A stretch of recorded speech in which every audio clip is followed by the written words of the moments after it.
Hey everyone, welcome to Locked On Lakers for Monday. Brian Kamenetsky, Andy Kamenetsky, 33 points from Luka Dončić helps the Lakers to a critical win over the Suns at the Crypt. Lots of contributors, lots to break down. We'll do it all next.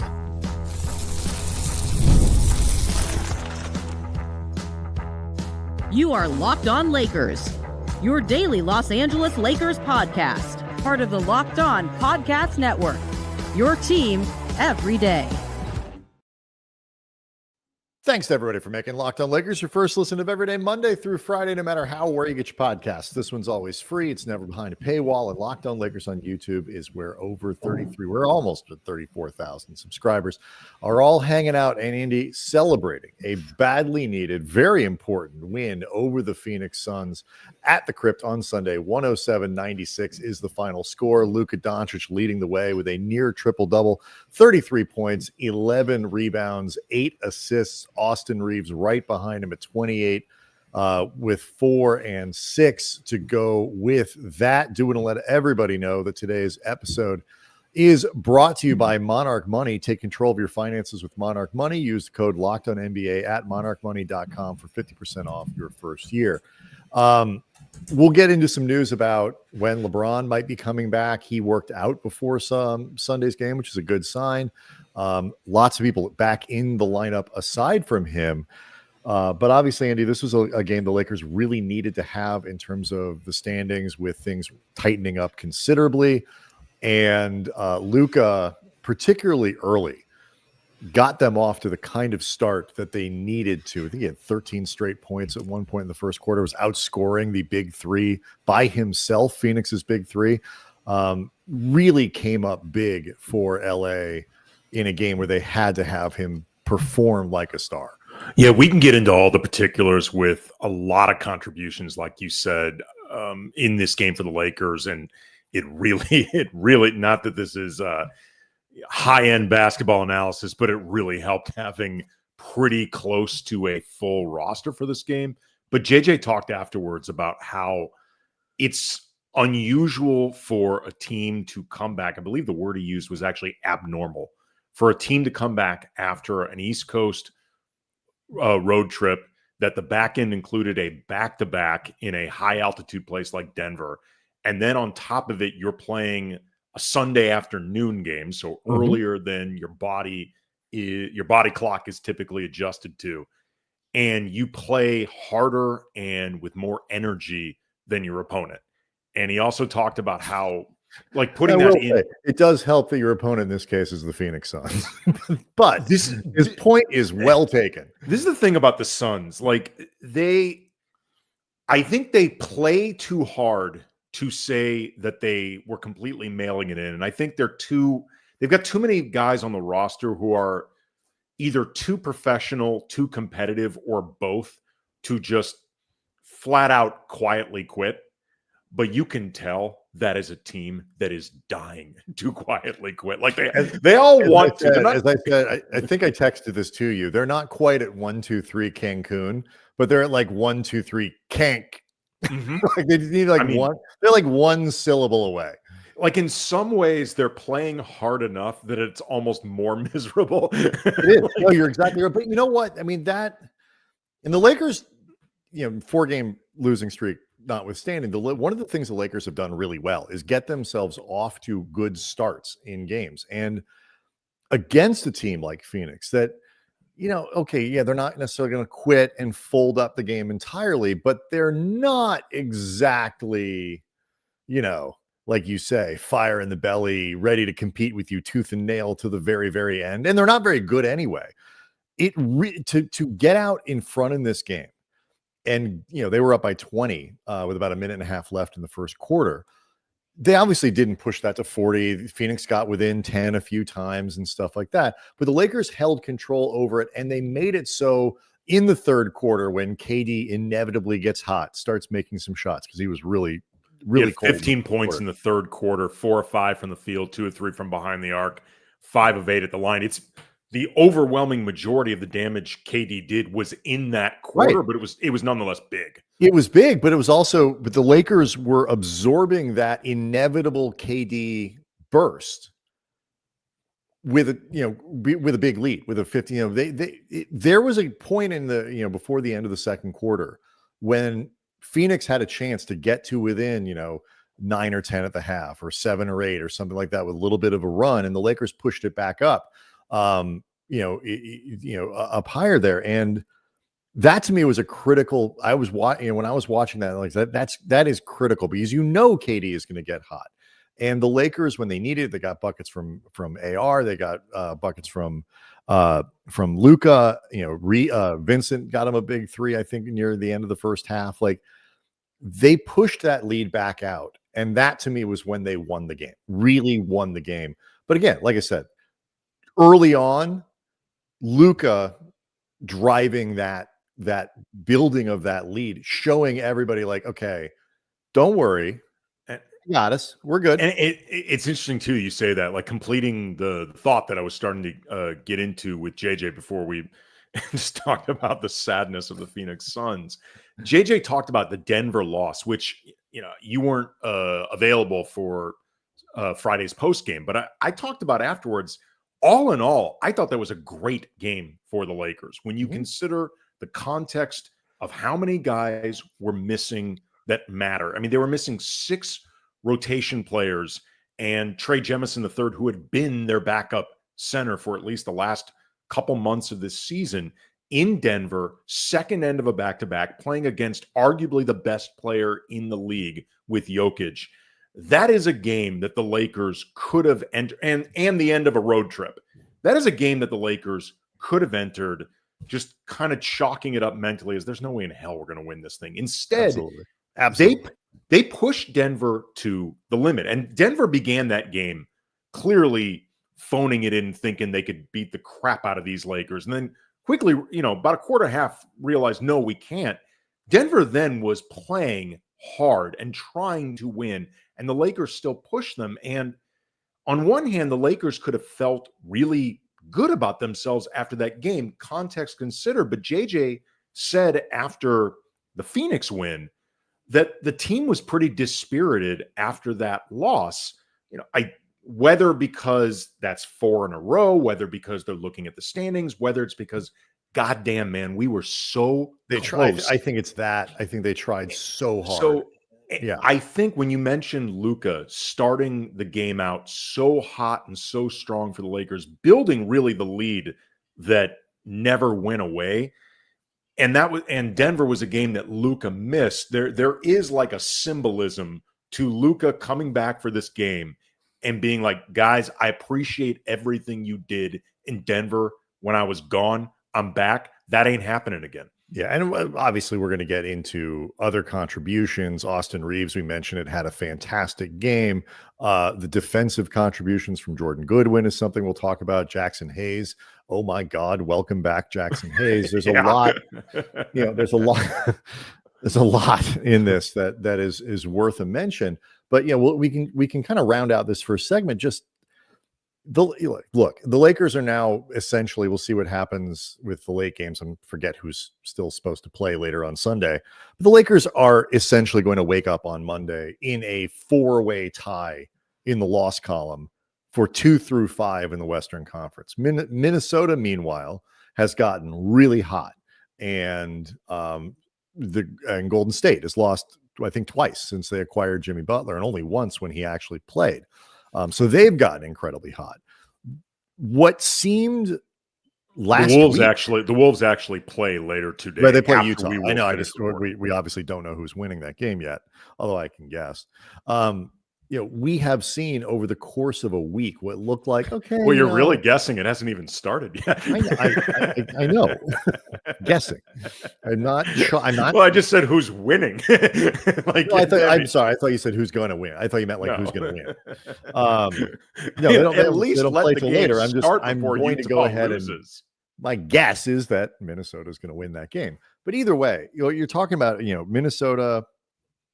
When LeBron got hurt, it looked like Minnesota was kind of flailing around enough that the Lakers had some wiggle room, because the most important thing, stay out of that play-in game.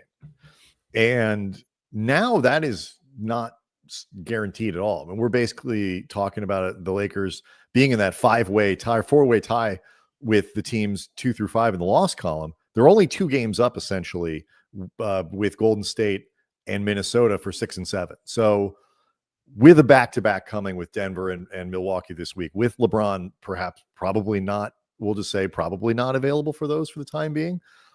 This game, along with Tuesday's game against the slumping San Antonio team, these are gotta-have-it games. And in your gotta-have-it game, to have there as you're talking about, like, well, oh my God, LeBron's on the side. Oh, but we also have Luka Dončić. That is a confidence-inducing thing. And you combine that with AR, and we can talk about this after the break.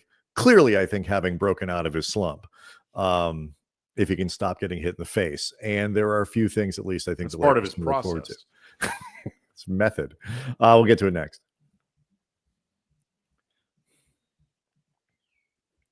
Locked on Lakers is brought to you by DoorDash. NBA fans, get ready. They swoosh, you save thanks to Dash Pass. Every time a player drops 50 or more points in a game, you can score a huge deal the next day. It's really simple. Any player gets 50 or more in a game during the 24-25 NBA regular season, Dash Pass members get 50% off an order, up to $10 the next day from noon to midnight. So after a huge 50 burger, you can celebrate with some burgers or other things from your favorite spot delivered directly to your door, or you can get a little lunch on the go with Dash Pass. You get your favorite meals, $0 delivery fees, reduced service fees, and again, you save more with this exclusive NBA offer. Sign up for Dash Pass, get ready to save. Again, 50 or more from any player during the NBA 24-25 regular season. Dash Pass members get 50% off an order the next day, up to $10. Just use the promo code NBA50 from noon to midnight after a 50-point game on eligible orders at participating merchants. You must have an active Dash Pass account. Terms apply. Visit DoorDash to learn more. Locked on Lakers also brought to you by FanDuel. March Madness is here, Andy. We're recording this on Selection Sunday, they call it. And FanDuel is giving you the chance to get in on the action like never before. Right now, new customers can get $200 in bonus bets when your first $5 bet wins. That's $200 extra bucks to use on everything from buzzer beaters to Cinderella stories and even who's cutting down the nets. I can't really offer you a lot of insight as to who to pick in the tournament, Andy, because I haven't watched a college basketball game in years, but you out there have, and it's a fun, I know, doesn't matter if you watch the NCAAs or not, the tournament, particularly those opening days, are super duper fun. So get in on the action, visit FanDuel.com and join the college hoops action, tournament action all throughout March. And $200 in bonus bets when their first $5 bet wins.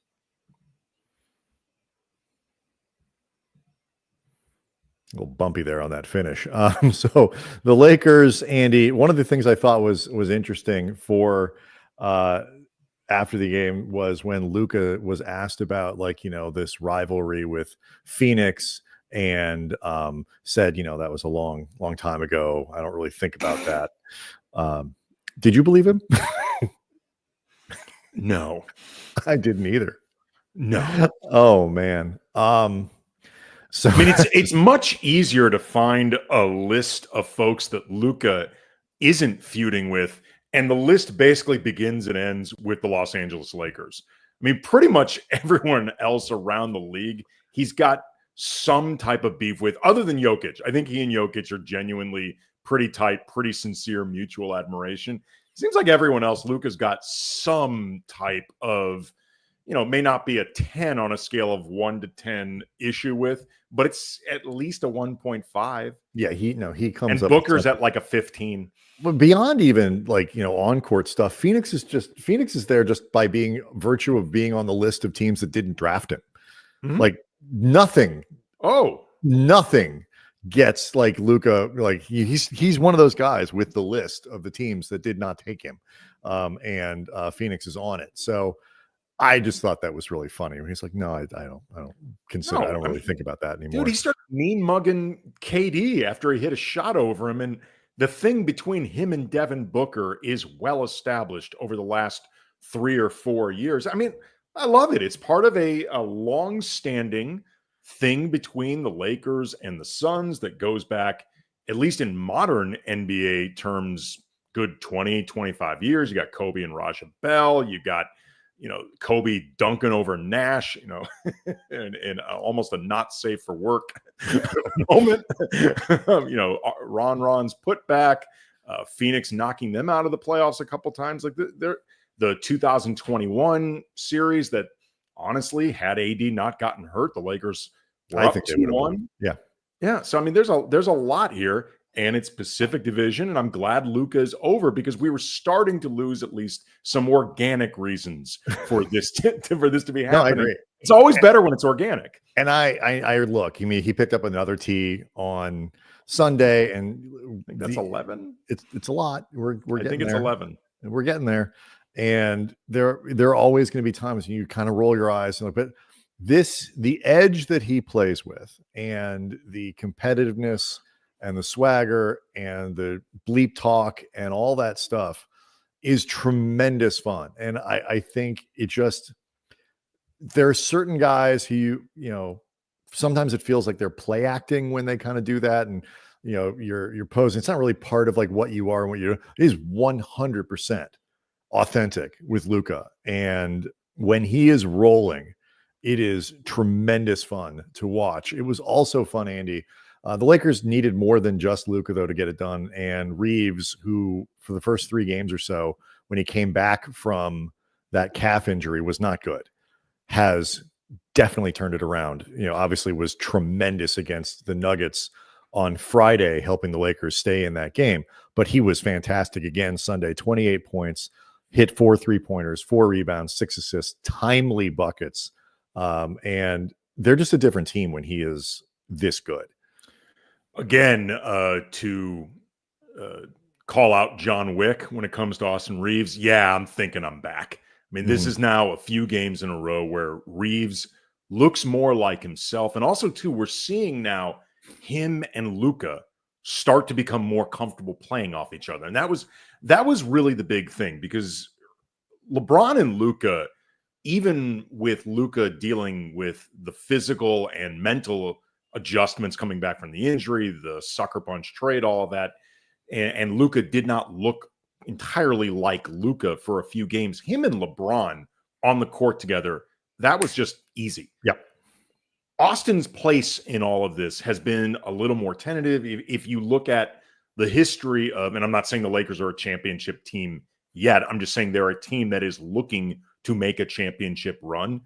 The adjustment for the third best player is always the most difficult in terms of where you figure out your place and how you fit into this mix. And a lot of times what makes it difficult is you are the guy that has to pick his spots, but then immediately adjust. Like you have to be able to turn it on really quick, because you have to going back and forth between supplementary role, kind of filling in around the starter or the stars, the 2 other stars. But when it's your turn, when one guy's missing or the other guys are off the floor, for those 3.5 minutes, you have to suddenly elevate back to, star caliber. Apologies, my dog sees someone outside the window and this person's not going anywhere. So you may hear Christian, the bulldog mix, barking for a while. Yeah, I can hear. There he is. It's cute. That's fine. It's a great point. Like Chris Bosh had to do. I mean, Chris Bosh, Hall of Famer. I don't know if Austin Reaves is quite, on a Hall of Fame level, but Chris Bosh was an A-list, all NBA caliber player, and had to really adjust what he did in Miami once, Wade and LeBron were joined up there. And like, that was a completely different role. The guy's a Hall of Fame caliber player, and he had to do that. I agree with you. It's a really tricky place to go on a lesser level with a, lesser player, still very good. Lamar Odom had to figure out, okay, I got to come off the bench now. Not an easy place for a guy who is, sort of all-star caliber talent, if nothing else. And Reaves is, obviously when LeBron's back, he'll have to adjust again, but it's better to do that when you're feeling this confidence to, like you say, be able to turn it on when it's here. So to know that in my moments, I'm going to be excellent. And for LeBron and Luka to be like, you know what? Let's let AR carry an extra 5 minutes tonight. He can do it. All good. Well, the other thing too, I mean, we've already seen between the space that LeBron immediately gave Luka when Luka arrived, but also, and this is something you've hit on a lot over the course of the season, the space that LeBron has given Reaves to run possessions. Like at this stage of his career, LeBron is still a great player, and LeBron is not going to be a bystander in basketball until he's done with basketball. Like he's not interested in being a purely. Nor do you want him to be. Right. No, you don't want him to be like, he's too big of a presence to be that guy. It's impractical for your team dynamic for LeBron to be that guy. But LeBron also recognizes, I need help now more than ever. I need the ability to, in some ways, ration off what I do without it hurting the team. And these guys being able to handle the offense and run it as capably as they do, particularly Luka, directly makes LeBron's life easier. And also, too, I think in a lot of ways, having a second ball handler as great as Luka now, and an orchestrator as great as Luka, that now makes it so Austin can be the third best facilitator and playmaker on this team. And regulars, the everydayers know I've expressed at times doubts about Austin's ability to be the third best player on a championship level team. And I will say the last month or so has gained more and more in my confidence in Austin being able to do it. But specifically, Luka coming over makes it easier for Austin, because the asks of Austin now as a third best player, I think, are actually easier on Austin than they were when he was the third best player with LeBron and AD. Like, because the responsibility chart is different. Yeah, the asks become different. I'm not taking away, by the way, anything Austin's doing. He's playing great. I'm just saying it changes when he has to be the third playmaker / facilitator as opposed to the second. It just it does. And just the whole hierarchy, and we'll get to Jaxson Hayes and Jordan Goodwin here after the break, but the whole hierarchy is made cleaner because they've imported one of the only guys in the league, really the only guy in the league, I think you could say, who does kind of what LeBron does, except better. Like, he's younger. He's like, he can do what LeBron does, except there's no, even LeBron's not going to sit there and argue as to, like, on a day-to-day basis, night in, night out, who should this offense belong to? It should belong to Luka Dončić. LeBron's not going to argue that point. And like you say, he'd already deferred to Austin earlier in the year. He's certainly going to do it with Luka. Now LeBron has this freedom to do everything he wants to the court. He looks fantastic. He's doing all kinds of stuff. He's still putting up numbers and having a tremendous impact. So there's none of that Wade LeBron confusion that was there at the beginning when those two guys got together. And now it's just a matter of understanding exactly what it looks like when all three of them together. But man, you're going to get in the playoffs. And how often do you think you're going to run into situations where two of those three guys aren't on the floor? When the playoffs come, I think that's really what you're going to see. And for second units, talk about, Oklahoma City, for example, part of what makes them so good is their depth. Let's talk about it coming up. Yeah. Now. We got a break. Let's talk about next. Locked On Lakers is brought to you by Monarch Money. Have you ever checked your bank account and wondered where did all the money go? Between dining out, online shopping, and entertainment, it's easy to lose track. That's where Monarch Money comes in, your personal CFO, giving you full visibility and control over your finances. Monarch Money isn't just a budgeting app. It's a complete financial command center. You can track all your accounts, investments, and spending in one place, so you stop managing your money and you start building wealth. You can enjoy convenience instead of juggling multiple apps. You can use Monarch to check your finances, track spending, even plan long-term goals, and you can enjoy collaboration. Managing money with your partner is smoother than ever. You can track shared and personal accounts, set goals, and even Stay on the same page without the stress. Take control of your finances with Monarch Money. Use code LOCKEDONNBA at monarchmoney.com for 50% off your first year. That's monarchmoney.com. Code LOCKEDONNBA for half off of your first year.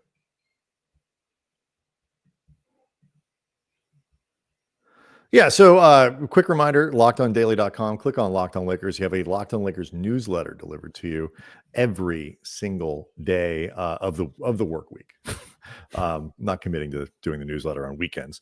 But again, it's not just analysis from us. It's also great stuff from around the network. Just to finish that thought, all I was getting to was, Oklahoma City, for example, one of the things that makes them so good is their depth, and so at some point in a game, they always have a second unit that is better, particularly defensively, and can really swamp another team's second unit.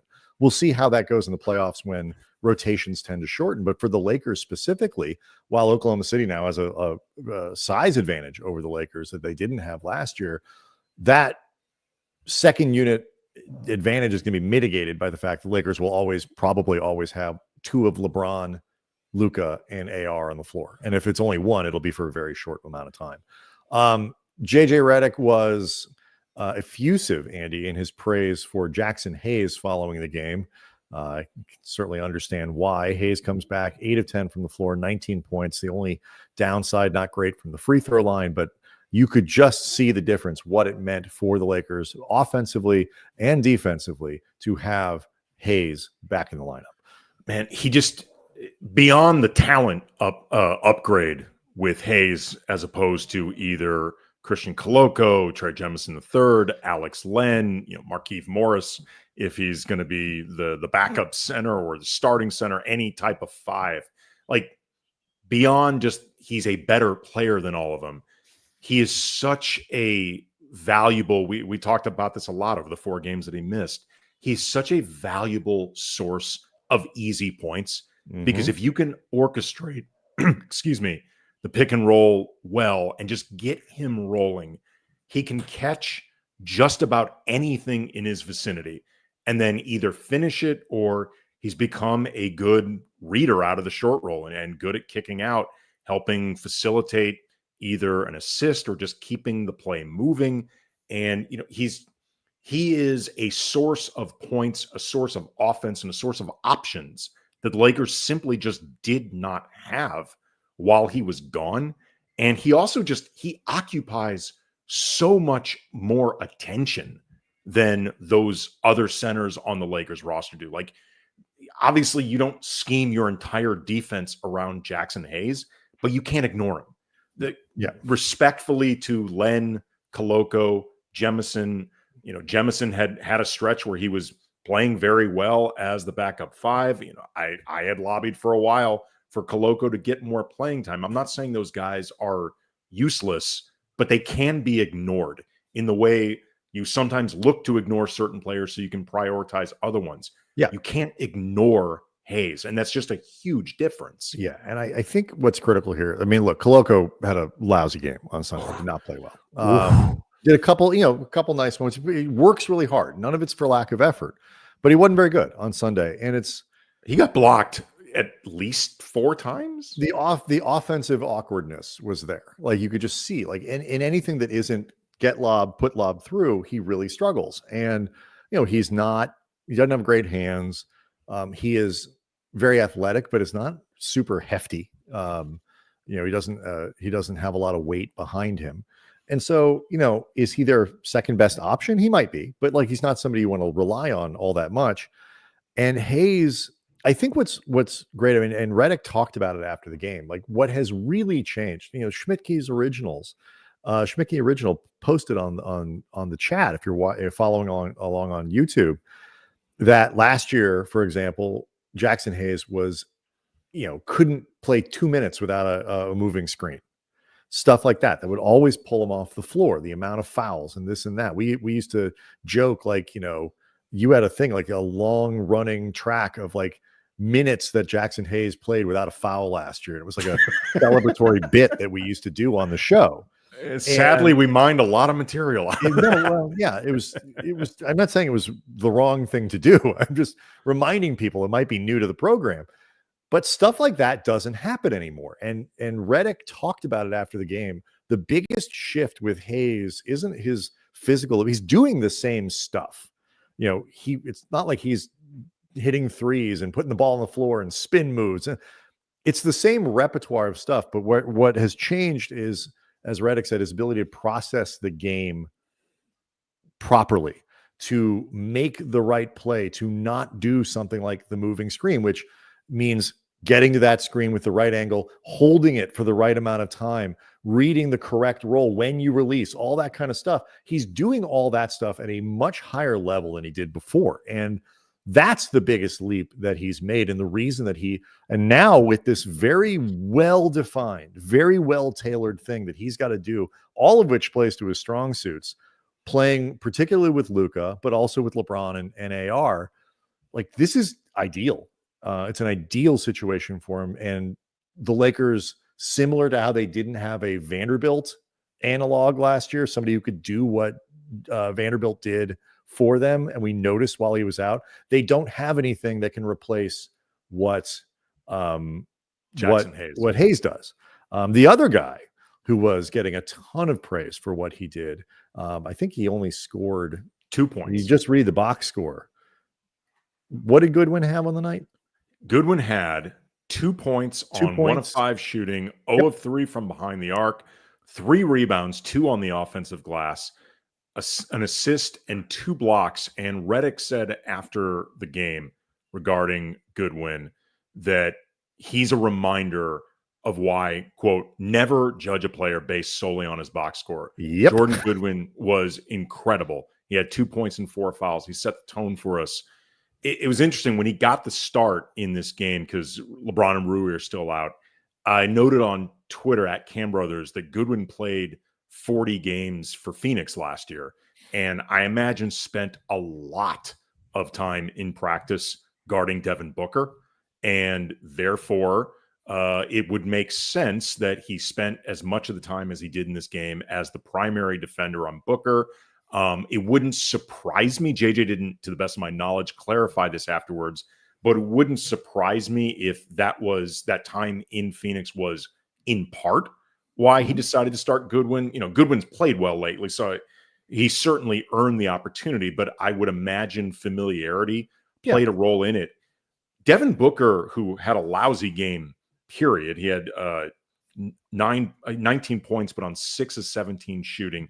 He did have 11 assists, so he did a good job as a playmaker, but you need Devin Booker in a game like this, particularly when Bradley Beal doesn't play in the second half, to be both. Yeah, and 19 points on 17 shots. He did not get his second field goal until, I think it was 7 minutes into the second quarter, and Goodwin just was relentless defending him. I mean, they were running him off so many screens, and he was fighting through everything. And just that, we've talked about this physicality that he plays with. It's like having a ball handling forward on the court. He is in a lot of ways the guard version of Vando, because he does a lot of similar things. He has that mindfulness on the glass, but at least with the Lakers so far, has a solid enough jumper, unlike, that's not Vando's game. But I mean, it's one of the reasons he was available to the Lakers, is that throughout his career, he hasn't been. He shot the ball really well with the Lakers. I think he's like a 32% career 3-point shooter overall, but whatever. What are you doing? What have you done for us? That's all that really matters. It's similar with Rui. Like, there's a lot of debate, I think, across national media about how good of a player Rui is, or like, what does it say about the Lakers if Rui's as important as he is? I'm like, look, if you're telling me the other 29 players, Rui wouldn't be this good or this important, that's fine. I don't care. I care about this team. Rui's been really good, and he's really important with this team. I don't care about the hypotheticals with the other teams. So we'll round it out before we go. And we'll get into a few more things. LeBron day-to-day, worked out on the court before the game, but still, I'm not expecting him to play for the games they have this week: Tuesday against San Antonio, Thursday and Friday, Milwaukee and Denver. All these games at home. So, a little bit more of a puncher's chance in that a little bit more than a puncher's It's chance. Monday against San Antonio, not Tuesday. I'm sorry. Yeah, Monday. Thank you. But yeah, so we'll talk a little bit more about those. But they got other little things in this game. Gabe Vincent hit 3 shots. All of them were threes, and they were timely. Dorian DFS had a big. He's been struggling, but he hit a big 3 down the stretch. 2 big threes. He had one that a wide open 3 in the corner that because he was starting. You texted me. He was like starting to pass up some shots. But he played a good game. Yes. He was a plus 16. He had 6 rebounds. He had 3 assists. He was part of the reason that KD got off to a slow start. There's nothing wrong with what he did. But they need his points. Yes, they need. We've talked about it. They need that 10 to 12 from him just to kind of fill in some of these things. He had a couple big threes that he needed.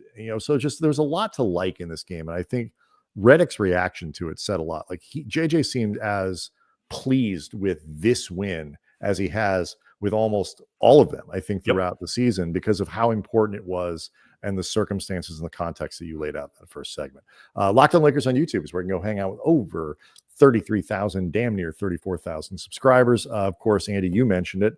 San Antonio, Monday night. And that's another game the Lakers need to be able to win, slumping team, and then give themselves a couple days off before the back-to-back at the end of the week. We will see everyone after the game.